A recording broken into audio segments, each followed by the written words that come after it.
Hello and welcome back to my channel. I'm Xeno, the personification of a cry for help, and we are finally back with more Cienie. Now listen, I had to give the audience what they want. They wanted more Dawn Chorus, I wanted to give it to them.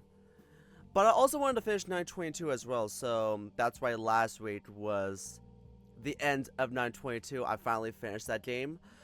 But, listen, I am so sorry it took me so long to get back to Cienie. Like, I know this update came out like almost a fucking month ago.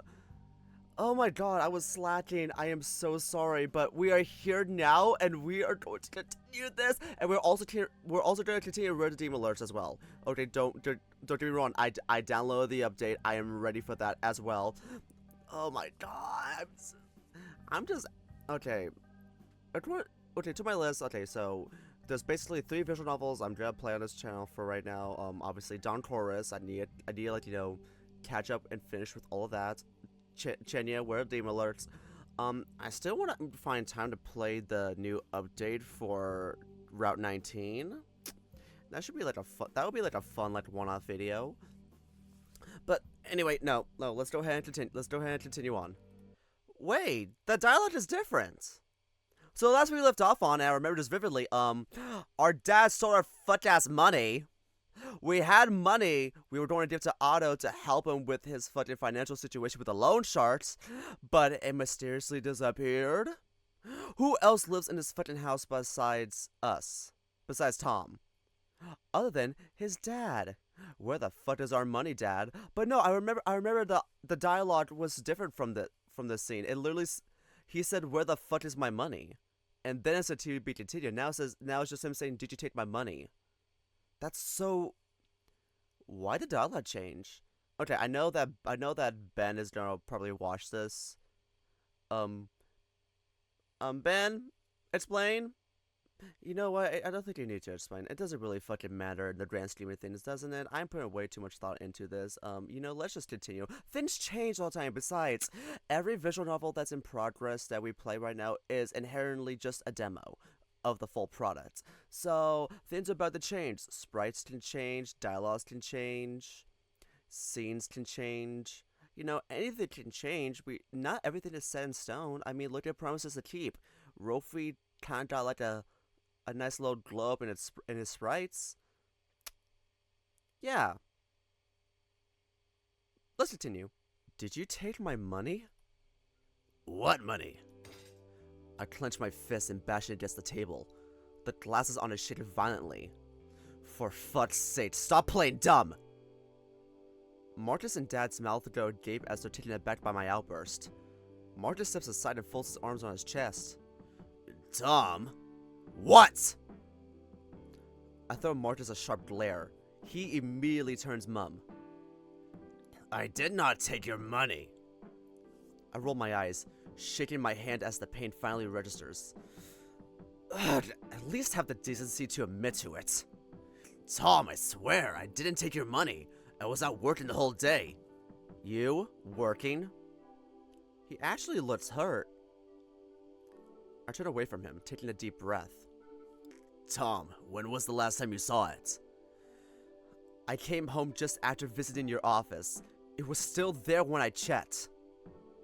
Your father had gone to work before you arrived at my office. I was the one who drove him there today. Marcus lights himself a cigarette before waving the pat to Dad, who wordlessly shakes his head. Can you not smoke in my house? Can you not smoke in my house? Jesus Christ, Marcus. Fucking at it. Marcus simply nods. Was it the money from the case? No, it wasn't. It was the money I saved up to help Otto. I put it in my desk drawer and I went to meet with David after. I swear I've never snuck into your room. I squint at him. My chest growing tighter the more I look at him. I can't deny one thing. His alibi checks out. I let my whole weight sink into the couch as my chest deflates in defeat. Then what? Don't tell me it just magically disappeared. Maybe you misremembered where you placed it. You do look tired. I'm not... Whatever. Can you help me look for it, please? Marcus nods with a smile. Hey, Carol, do you have an ashtray? Under the coffee table. I'll make us something warm to drink. It's been a cold day. Sure. We enter my room. Marcus stands around the huge mess I've made. Wow, I'd be surprised if you could find anything here. Really, Marcus? I know. He lets out a slight chuckle. Let's start with the drawers. After that, we can move on to the rest of the room. Okay.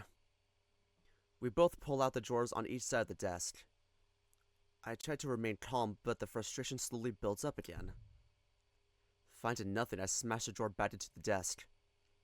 Calm down, it's gonna be okay. Stop saying that! It doesn't help! A sad smile tugs at Marcus's mouth, but he stays focused on searching. I sigh. Acting up like a toddler doesn't help anything either. Sorry, it's just... Otto is in trouble and... Hey, it's okay. If Otto is in trouble, I'll gladly help too. He glances at me, shooting me a wink before going back to searching the drawers. God, I must be insufferable right now. Sorry. It's fine. You've been through a lot in a short span of time. That's not an excuse. I'm just... sorry. Well, in that case, I accept the apology. Let's put our detective caps on and solve this, shall we? I take a deep breath before exhaling slowly. My paw turns sweaty as I begin to pull the last drawer. Please be here, please. Nothing on my end. What about yours? I don't utter a response. Instead, I take out all the papers inside the drawer and place them on the desk. After sifting through every page, my joints lock in place.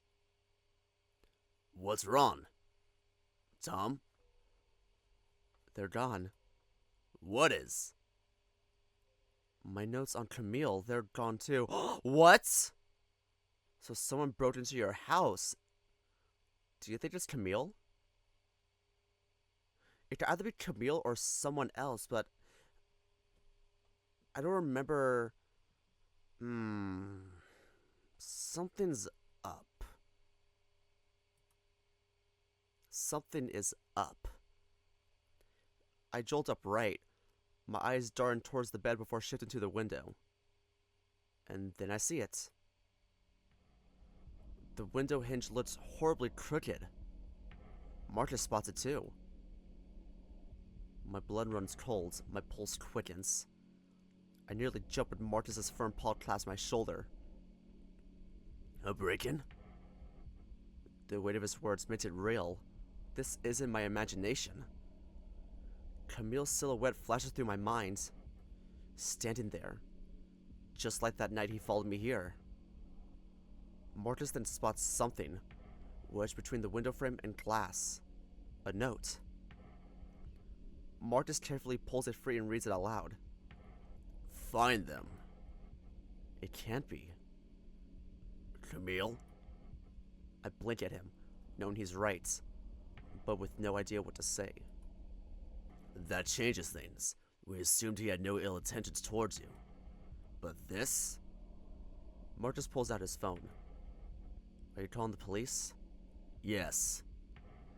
If the police get involved, they're gonna make things worse. Like what they've done to every case on their hands. Like what they did with Mom's. Shaking my head, I grasp at his hand holding the phone. I feel like Camille wants me to see something. Find someone? I don't know what any of that means, but what I know is that the police would only make things worse. But it's too dangerous for you to fend him off without any help. I can't stand by it. I'm sorry, Tom. Damn it, Marcus! You know they botched the investigation into Mom's disappearance. Please. He lets out a sigh, rubbing his temple, before stashing his phone away as I pull my hand back. I won't involve the whole department, but I'll be meeting with Igor tomorrow, so I can tell him about what transpired here and we'll decide how to proceed. Fuck. Fine then. I stare down at the notes. I know Marcus is right. It'd be safer if the cops at least knew what happened here. But I don't want them snooping around my room, or posting a damn watch party outside my house. Sighing, I sit on the edge of my bed and bury my face in my hands, pressing my fingers against my eyes. The mattress shifts as Marcus sits down beside me. Hey, we're gonna sort this out together, okay? It's okay, Marcus. I'm fine. Thanks. That's when I realize my cheek is damp. I can't explain why, I don't even feel anything. Even so, my vision begins to blur. All I can see are the tears trickling onto my lap, one after another like a leaking faucet. I quickly wipe my eyes as I try to pull myself together. Damn.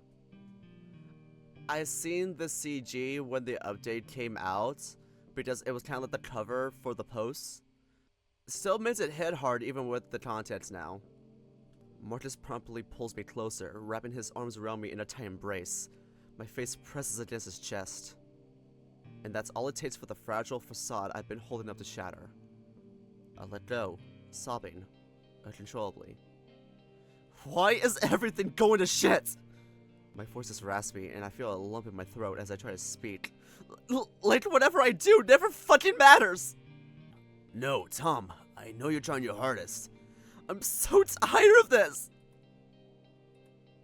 I'm scared. I'm actually fucking scared.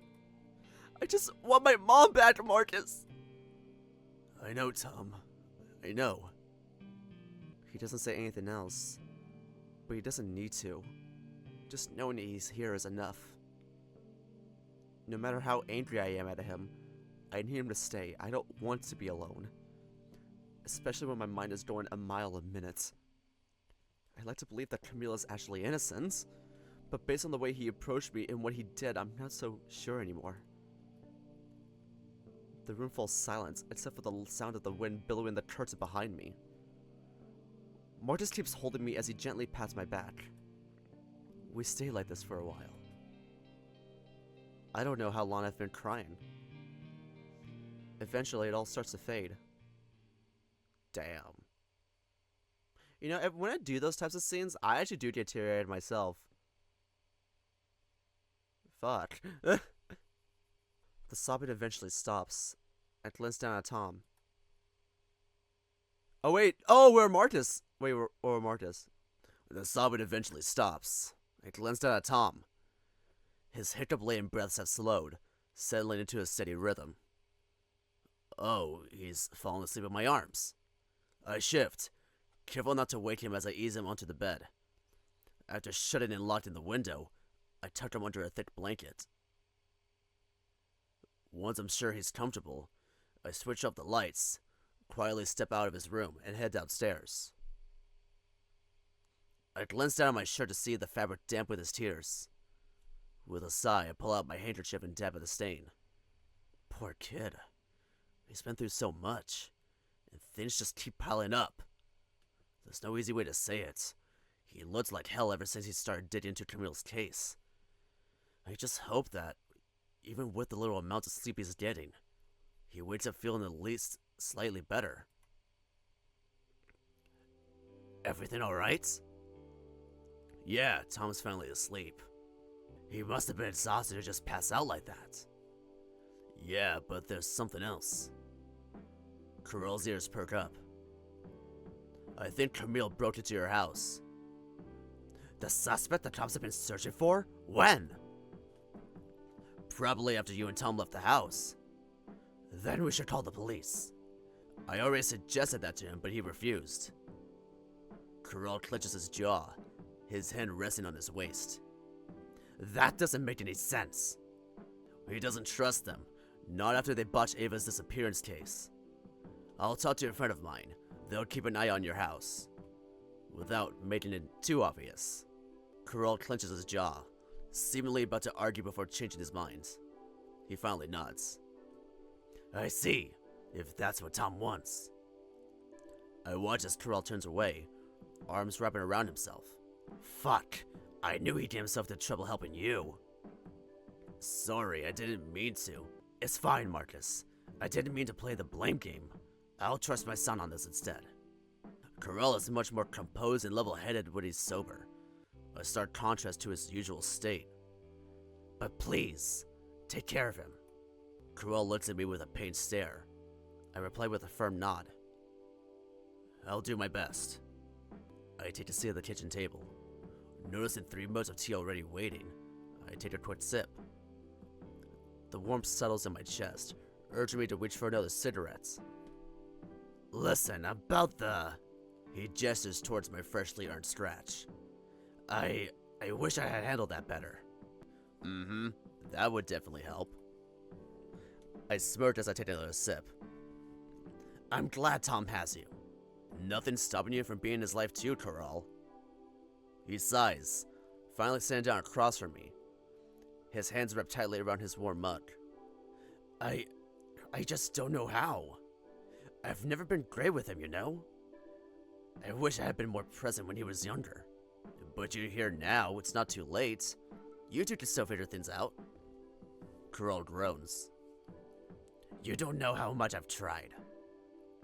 Tom likes to think he's good at hiding his feelings, but when he tries, he just gets distant, dismissive. Yeah, I think I'm the reason he's like that. Always stuck dealing with his deadbeat dad. I tell through my nose and pull out a cigarette, then offer one to Coral. This time, he takes it. I've never raised a kid, so I can't pretend to know what that's like. We sit in silence for a while, sharing quiet drags of our cigarettes between sips of tea. I'm sorry, Coral. I don't have an answer to any of this. Fuck's sake, I know I was relying too much on Ava to be there for him, and now that she's gone... The words seem to get stuck in his throat. And now Tom needs you more than ever. Someone who will stand by him. And that's between you and him. Yeah, I know. Coral doesn't say anything else. He just stares off into the distance. I don't know how to move forward from here. He and I never got along. And yet, here we are. Both worried for Tom. But we've been acting like damn kids and just making things harder on him. Maybe I should engage in some small talk. So, enjoy your new job? Oh, you can tell? You seem really happy when I picked you up from work. He chuckles, scratching the back of his neck as his gaze wanders around the kitchen. I suppose. The pay's decent and it's just outside town. So what exactly do you do there? Security. Just guarding the area. Some rich businessman is planning to use the land for something. Fancy fella. Expensive suits, watch. Seems religious. He's not reading you sermons, is he? No. Just had a cross over his fancy shirt. Could be just some gangster. We both laugh. I realize how late it's getting as a yawn escapes me. I should go. It is really late. Thanks for the tea. I really hope you and Tom can work things out. I'll try. Coral's gaze turns thoughtful. Honestly, I wouldn't mind if you were to visit more often. I nearly choked on my tea, coughing. What? I know it's weird coming from me, but I could really use your help. I mean, I guess I could come by early in the morning. I need to talk to Tom about work anyway. That's fine. Also, if you want, you can crash in the guest room for the night. You sure? Yeah. His offer takes me by surprise, but I rub my snout, pretend to consider his offer deeply. Not gonna lie, I'm sick of sleeping on the sofa. I'll take it. That sofa I crashed on yesterday? You used that as your bed? Yeah, can't fit a proper bed in the office. Huh, I see. Coral stands up, stretching his back before heading upstairs. I'll get the room ready.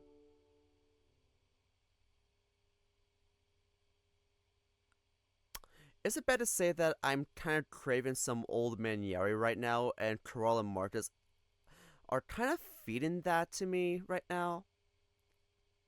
Like, I know Coral probably still has, like, feelings for Ava, and I know Ava's probably still alive. If there's not a body in the media, they're alive. But, you can't deny the slight chemistry between Marcus and Coral. I mean, I love toxic old man Yaoi. It's kind of, it's just fucking chef's kiss. You know what I mean? You know what I mean. You know what I mean? You know what I mean? You know what I mean? You know what I mean? Like, you can't deny. You can't deny. You know what? Let's continue. Let's continue. It is not that type of visual novel. It is not. It's not. There may be some slight prostitution, but it's not that type of visual novel. Anyway. I nod and finish up my tea. A part of me wonders why Carl would make this offer. Maybe he thinks a talk with Tom would go better if I'm there.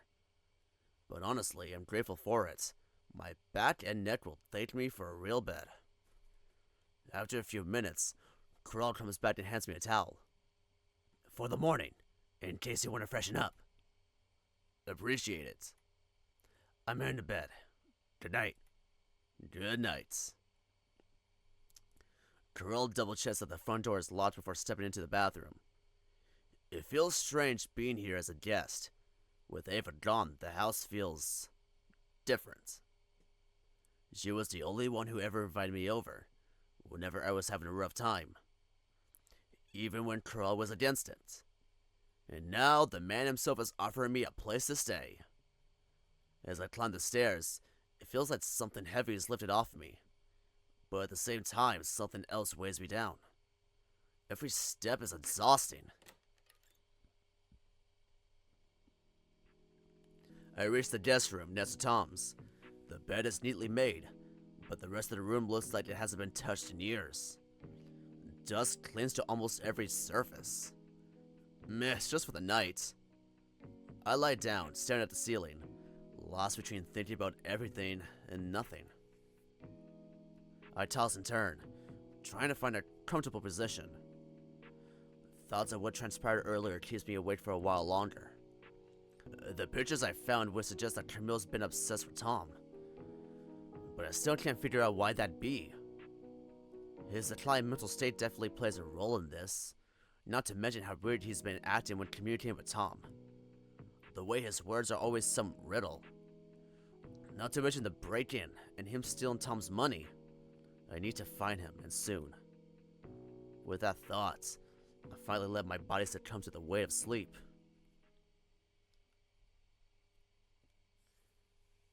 Eep. It's eepy time.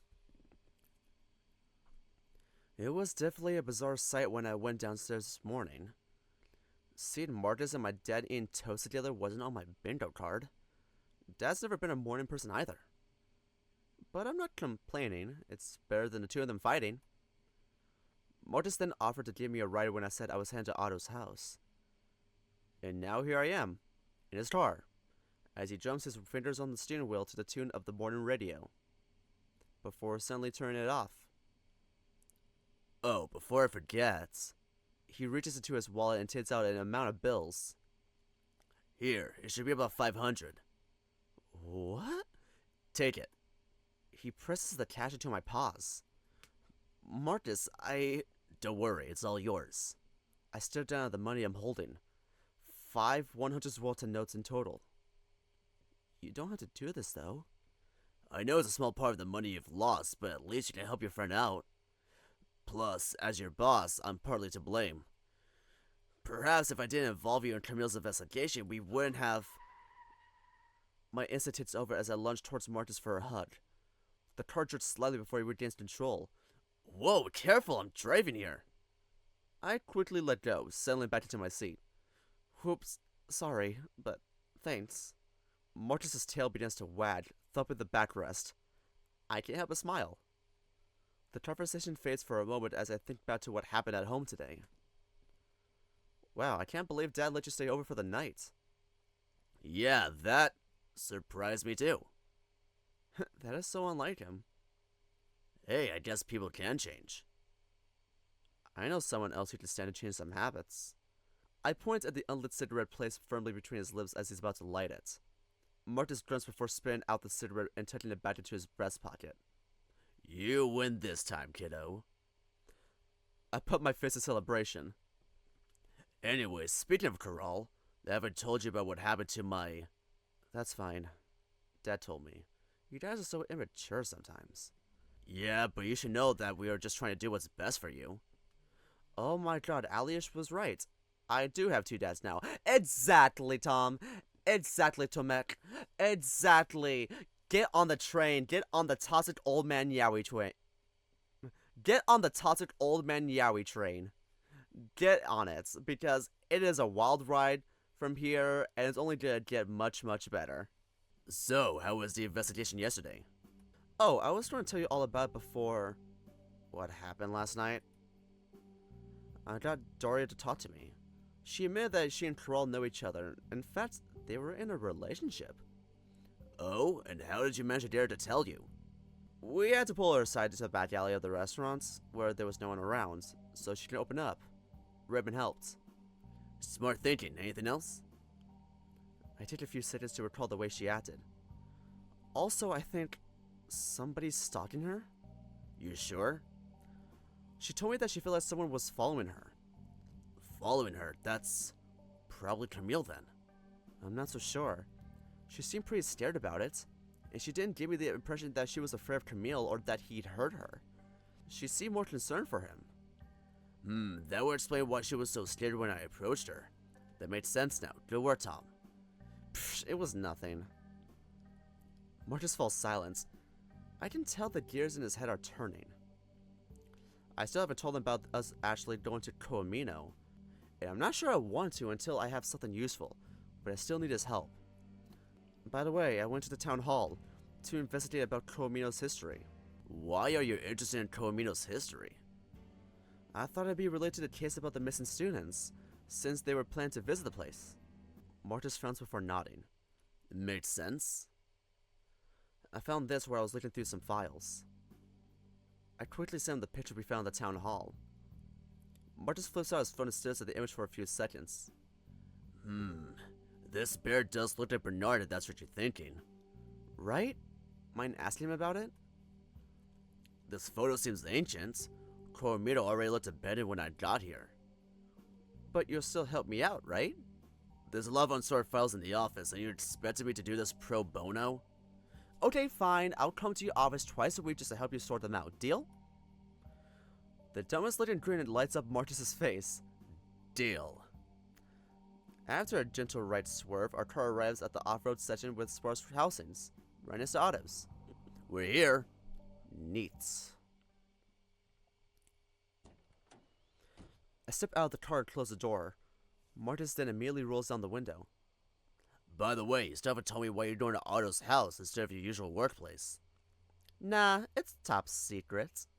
Let me guess, you're throwing Anna a surprise party? What? How did you? Well, Anna did say she went to the Occult Fest, and that event ended yesterday, so if you put two and two together... Okay, fine, just don't tell her if you run into her. Bye, Marcus. Marcus makes a zipping gesture across his lip.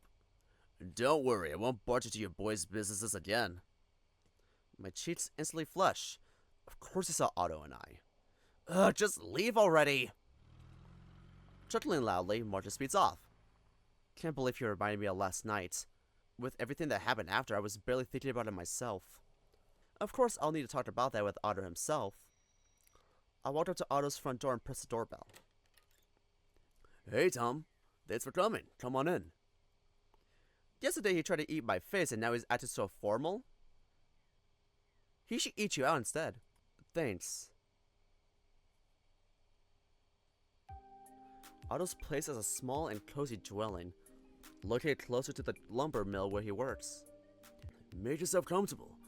Bit of a mess, but once you put up the balloons in the banner, it'll look super festive. Oh yeah, Anna said they'll be here in the early evening, so we've got plenty of time to finish up decorating. Do you mind helping? That's why I'm here. Neat. Right, let's fix that banner. Otto proceeds to place 2 chairs on opposite sides of the wall and climbs up on one of them.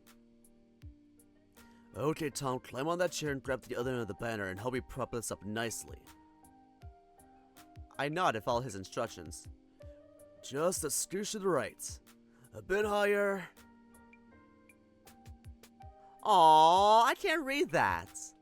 I can hear every word he says, but it's hard to focus, with my mind wandering back to last night again and again. Tom? I'm disassociating, Otto. Please, just leave me be. Is everything okay? I still don't answer him as I climb down from the chair and sit on it instead. Otto follows suit, looking puzzled. Hey, Otto. Yeah? What are we exactly? I mean, we were just making out at my house just last night. You're really hot. Can I ask you something? Sure. Why did you kiss me last night? Kiss? Oh yeah, that was stupid of me. It was a mistake. I shouldn't have done that. Why did you do it, though? Because I saw you looking so hurt trying to help me, and I thought... Kissing me would make me feel better? Well, you did lean into it. Well, to be fair, us, the viewers. Yes, I'm passing the blame onto all of y'all who are watching this. Clicked on the option to lean into it. No, I wasn't even thinking straight, Tom. I'm sorry.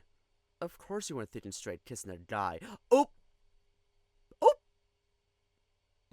Well, yes! And you sprint away like a cheetah when my dad walked in on us. I panicked, okay? I let out a huff. For fuck's sake, Otto, if you're gonna do something like that, at least be able to say why. I'm gonna ask you one more question, and I want you to be honest with me. Do you have feelings for me? No deflection, no deflection! No deflection here, Otto! We're not deflecting. You're good friends, and I just answered the... I do! Yes! Ever since we became friends, I thought it was just a funny feeling that I'd grow out of eventually. I thought as much.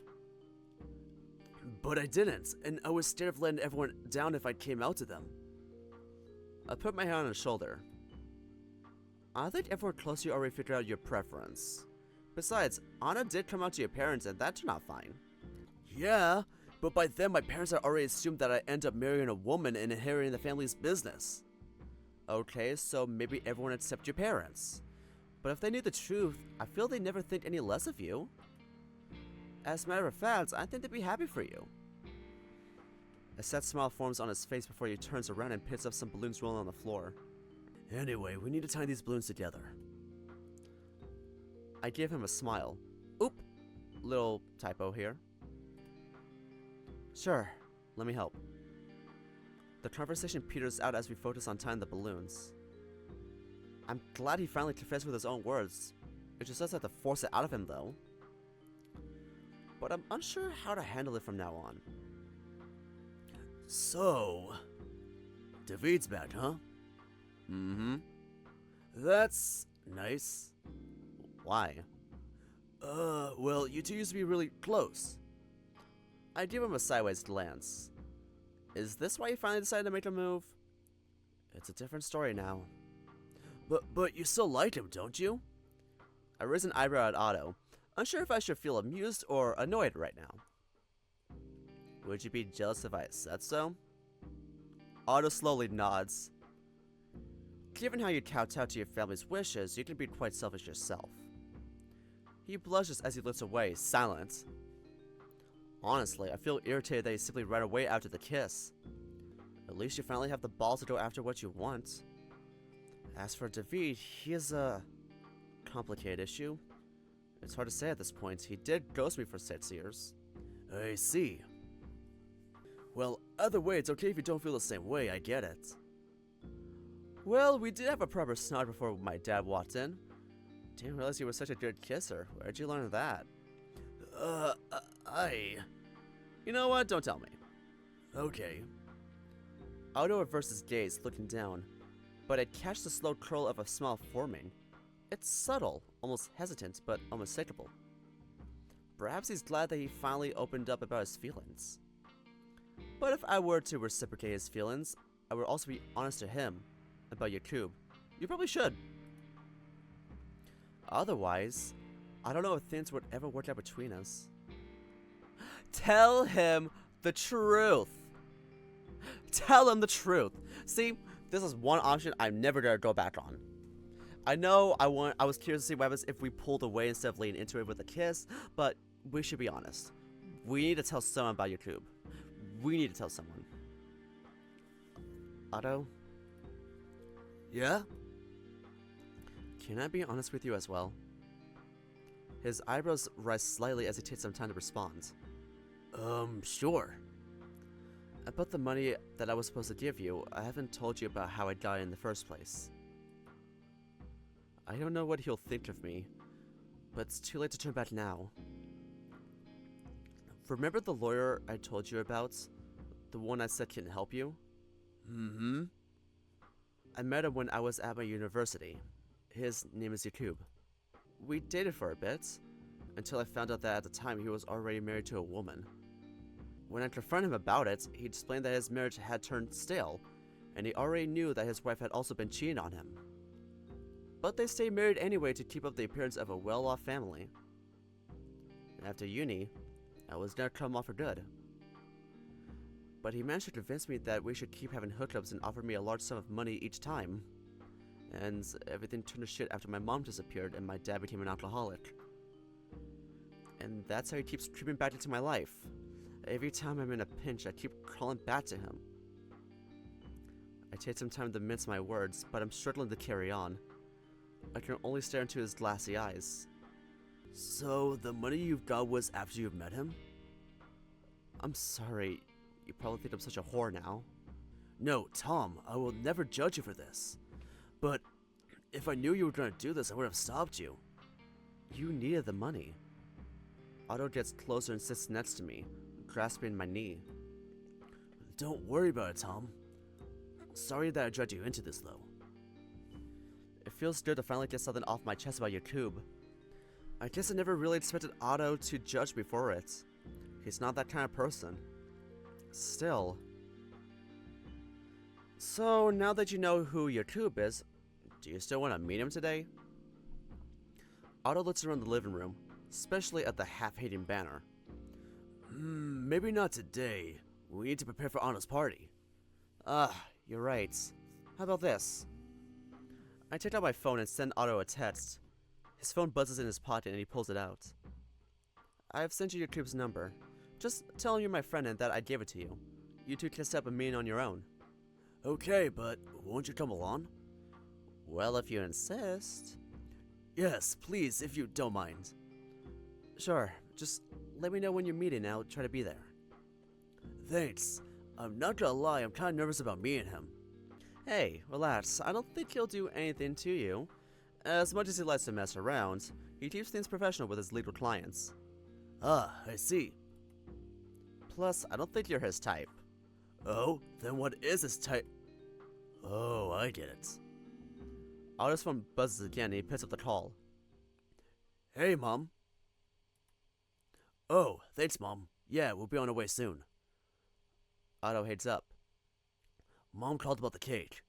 It's ready, so we need to pick it up. What about the balloons? Those can wait. Let's go catch the bus. Oh, I almost forgot that you already sold your car. Oh yeah, he did. Damn, your life sucks. My morning has been slow, like my thoughts. Heavy and drifting. And at times like this, I again find myself thinking about him. Corral. I think he may be the love of my life, actually.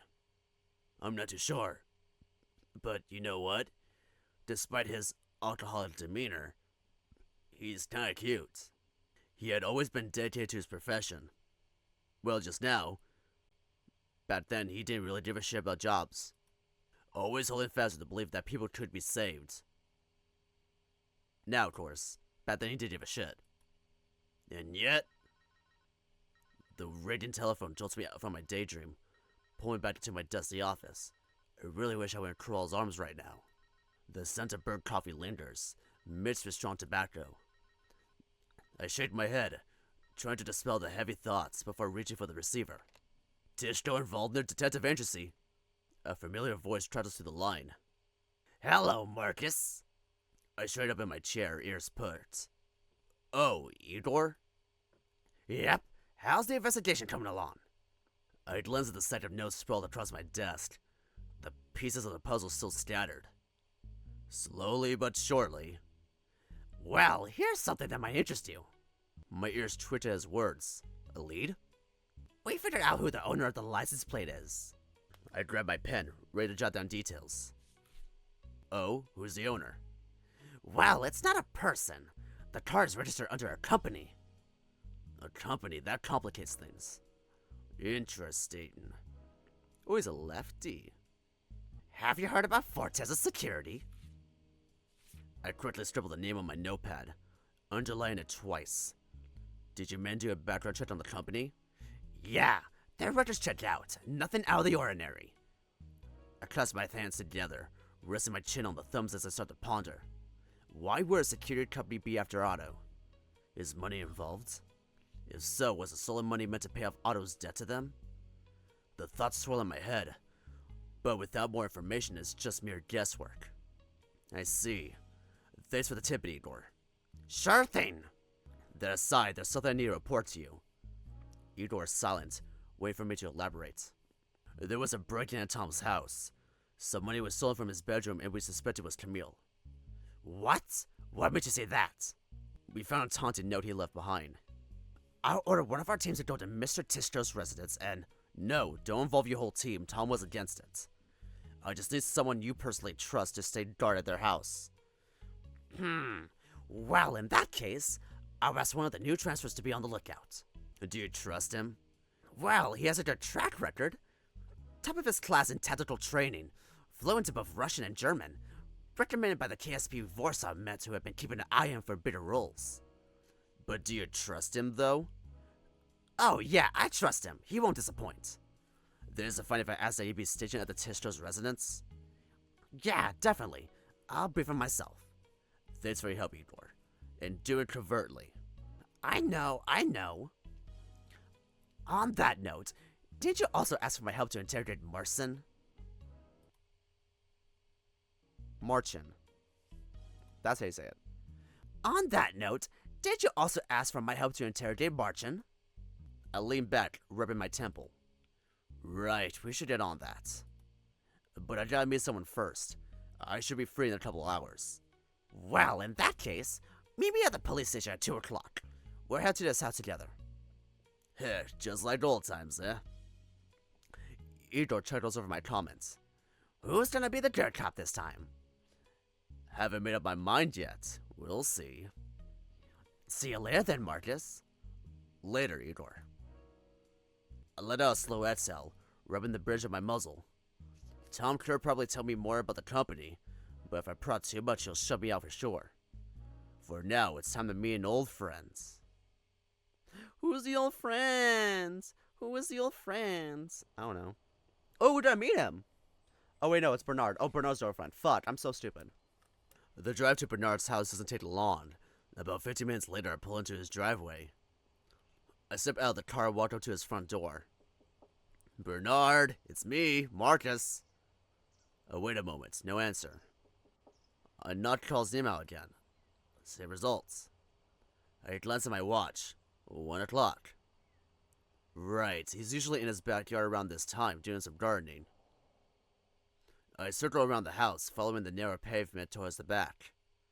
And just as I predicted, there's Bernard, crouched near a flower bed, gardening fork in hand. Good afternoon, Bernard. Bernard turns at the sound of my voice. I forgot what voice I gave him.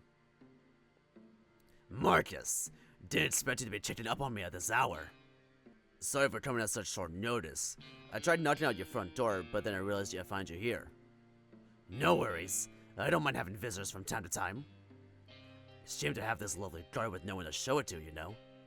He points at a picnic table next to me. Could you hand me that knife over there? I do as he asked. Here. Thanks, pup. He probably stands up and walks to another garden bed before crouching down again. Come, just careful not to step on those roses. I've been tending them for months now. Where'd you go? I proceed to navigate between the rows of flowers, lightly stepping on the grass as if I were on a tightrope before kneeling next to him. Here. Aw, that's cute. Old man Yowie. Sorry, I'm an old man Yowie truther. Bernard holds out the 2 ripe-looking strawberries. With a knife in his hand, he delicately peels away their stems and skin, revealing the glistening red flesh underneath. He hands one to me. Cheers. Sweet. though I don't mind eating it with the skin. Tastes better this way. You've always had such a green thumb. Bernard chuckles, shaking his head. Well, you just say it's second nature to me. Heh, good one. I knew you'd appreciate it. Bernard steps a garden forward into the soil and stands up. I follow suit, stretching my legs. So, what's the bad news this time? No bad news. Yet? Well, Bernard audibly sighs, cutting me off. I know you've only come here if it's about some investigation. I mean, yeah, but I wouldn't mind a drink while we're at it. Bernard's expression softens at my suggestion. Just wait for me at the gazebo. With a drink! With a drink! Mom, we're here. Just a second! Otto, Tomek, it's so nice to see you both again! I'm greeted with the customary hug that the Oginsties always offer their guests. I said right! Yay! Come on in! Thanks, Mrs. Oginsty. Otto and I head into the living room, setting down the things we bought next to the couch before sitting down on it. The cake's all done. I just need to put it in a nice, pretty box. Take your time, Mrs. Oginsty. She heads to the kitchen, leaving just the two of us. We don't exchange many words, just a few glances. I've always had a feeling that Otto gets a little nervous when I visit his parents' house. But honestly, I feel right at home. Hello, boys. Dad, please don't throw anything at us. Oh. You don't want Mom to scold you again, right? Oh, I just heard a little ball just falling on the ground. Damn. Right. Good afternoon, Mr. Oginsty. Oh, hey there, Tom. How was shopping? We got what we needed. Ah, good. You boys always seem to have so much fun. If only I could say the same for myself. Mr. Oginsty sighs, casting a despondent gaze at the floor. Dad, what's wrong? Otto stands up and walks over to him. He then picks up the basketball that fell next to the wheelchair. No, Otto, I'm fine. It's just... I kind of miss my more active days, you know? It'd be nice to shoot hoops again. Well, there's a basketball hoop outside, no? Nah, it got crooked and fell off. Is that why you've been throwing basketballs in the house? Otto's dad sighs again.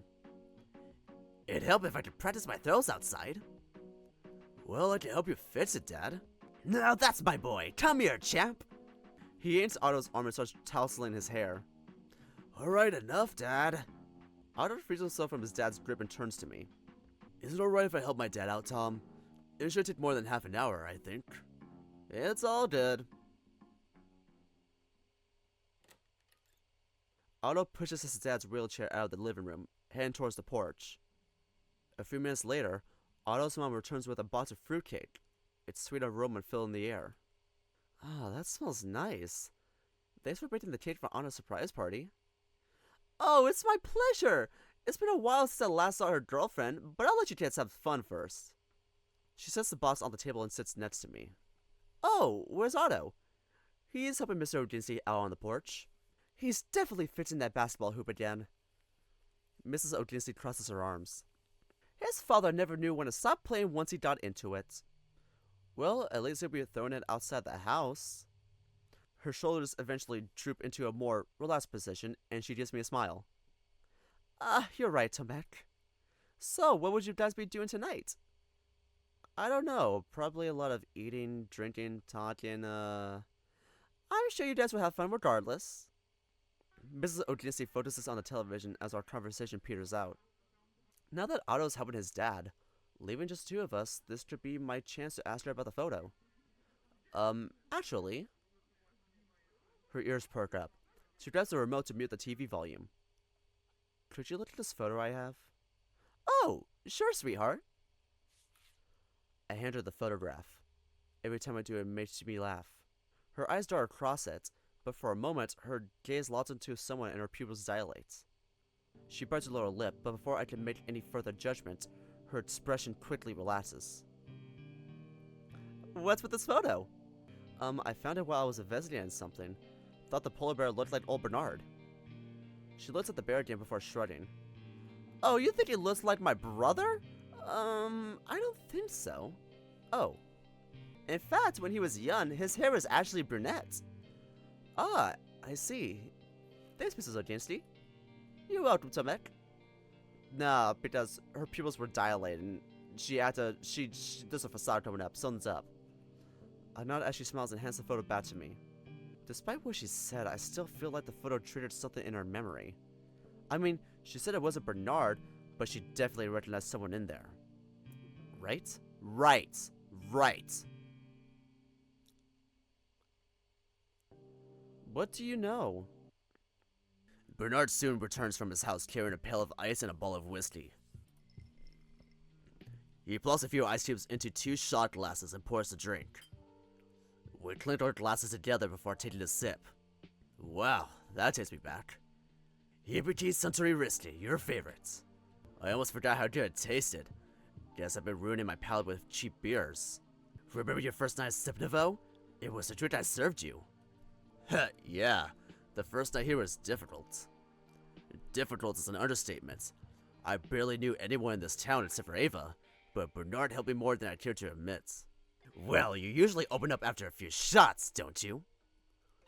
I put down my glass and take a deep breath. I guess I just needed someone to listen.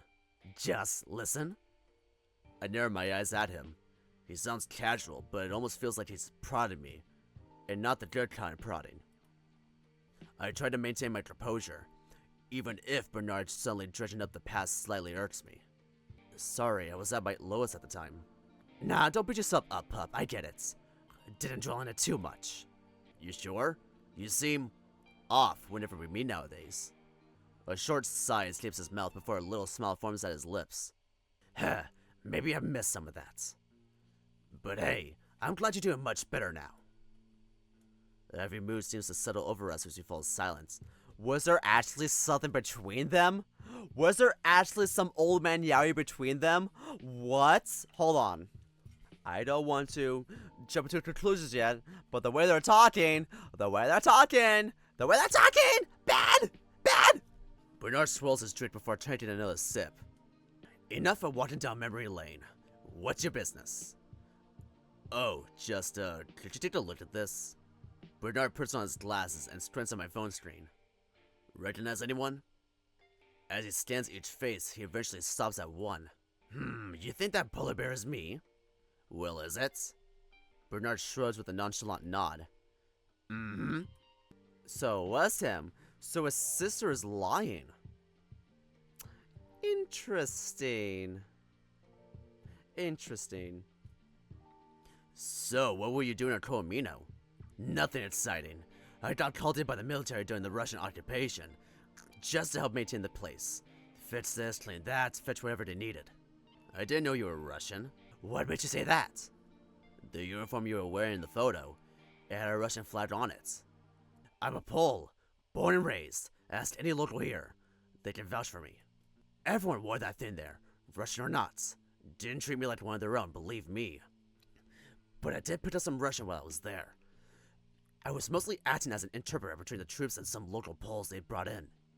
I thought they didn't let any locals into the area. Nobody taking a casual stroll, that's for sure. But they need a local manpower from time to time. I was there a short time anyway, before the Union fell and they finally left. Not much more than that to my time there. Alright, that's all I need to confirm. He takes another sip of his drink, then glances at me sideways. Where did you find that photo anyway? Sorry, can't disclose my sources. Of course, you and your secrets. There's an edge to his voice now. Excuse me? You heard me. Poking your nose into other people's business while keeping yours tucked away and hidden. Bernard, it's my job. Remember what you told me back then? Why'd you let everything behind in Warsaw to come here? You said you wanted to let go of your past to start fresh. I did. Are you any happier in this job now? So you're saying I should call it quits? No, not at all. I know you're too stubborn for this. I just don't think this is the fresh start you wanted. You did say I'm doing a lot better now. Bernard pauses, pinching his forehead. Do you realize how cursed this town is? Cursed? I tap my fingers against the glass. Raymond said the exact same thing. Perhaps it was Bernard who put the idea in his head. all these people missing. Always the ones who go out looking for trouble in the first place. I appreciate your concern, but I don't believe in superstitions, nor am I looking for trouble. And what about your partner? I clench my fists around the glass as I feel myself getting angry. Just don't say I didn't warn you.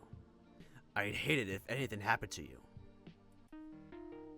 My reading phone breaks a tense silence. Ooh, what's this bop? Okay, they do. Throwing it back. Yeah. Anyway. Igor? Marcus, I'm at the station. You're coming? I checked the time. It's already 1:30. Yeah, just wrapping things up. I'll be there in half an hour.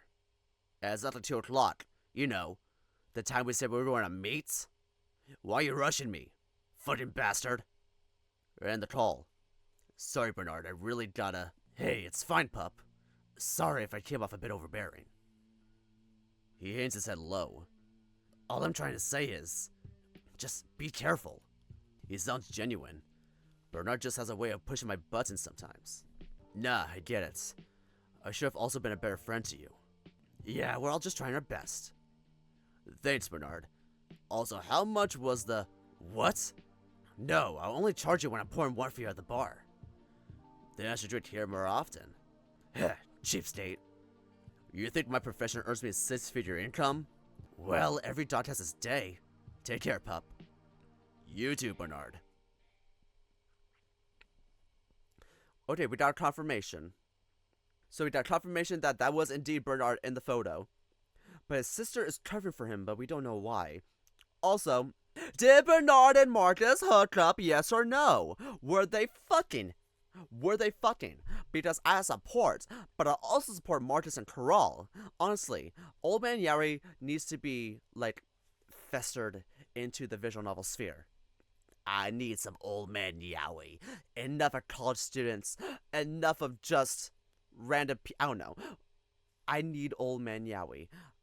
That might be hypocritical of me to say because the visual novel I'm trying to write will not have Old Man Yowie. Sadly. The story doesn't call for it. But still! So that's where they leave off for today. I've missed this game. I've missed this game so much. I've missed it so heavily. Oh, I just love the characters. I love the story. I feel like I'm starting to understand things a lot more better now. I'm starting to clock things a lot more better now. But oh my god, I missed this. I really did. I really did. Once again, apologies for fucking waiting so long to read this update. But honestly, it's like you have to say the best things for last, right? Because you know it's gonna be good. You know it's gonna be good. So it's kind of like saving an anime. Like, you know an anime is gonna be good. Everyone talks about how great it is, so you don't watch it because you know it's gonna be good. You're gonna take your time until like you're finally going to fucking like watch it for yourself. So yeah. Ooh, they got a sprite. They got a sprite gallery. Oh. Oh, do I have to replay it all just to do that? Okay, well, at least I got my CGs. Wait, that's actually kind of cute. Wait, when was that? Wait, when was that? I forgot when that was. Obviously.